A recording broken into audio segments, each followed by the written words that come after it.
apostles from among themselves to recite to them his signs, and to purify them and teach them the book and wisdom. And earlier they had indeed in manifest error. What one in affliction visits you, while you have inflicted twice as much? You say, how is this? I say, this is from your own source. Indeed, Allah has power over all things.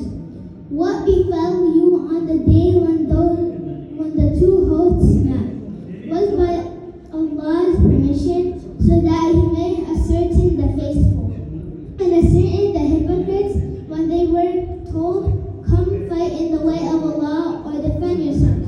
They said, if we knew any fighting, we would have surely followed you. That day we were nearer to unfaith than to faith. They say with their mouth what is not with their hearts, and Allah knows whatever they conceal. Those who said of their brethren,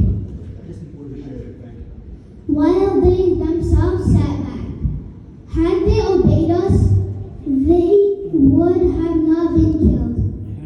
Say then, keep death from yourselves.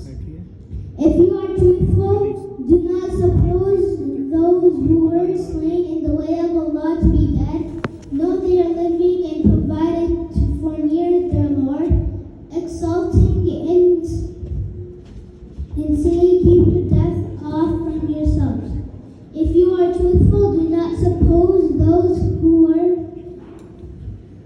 slain in the way of Allah to be dead. No, they are living and provided for near their Lord, exulting in what Allah has given them out of His grace and rejoicing for those who have not joined them. For those left behind them, they will have no fear, nor will they grieve. They rejoice in Allah's blessing and grace, and that Allah does not waste the reward of the faithful. Those who responded to Allah and the Apostle, even after having been wounded, for those of them who have been virtuous and God-wary, there shall be a great reward. Those whom the people said, all the people have gathered against you, so fear them. That only increase them in faith. And they said, Allah is sufficient for us, and He has excellent trustee. So they returned with Allah's blessing and grace, untouched by any harm. They pursued the pleasure of Allah and dispenser of a great grace. Allahu Akbar. اللهم صل على محمد وآل محمد وعجل فرجه.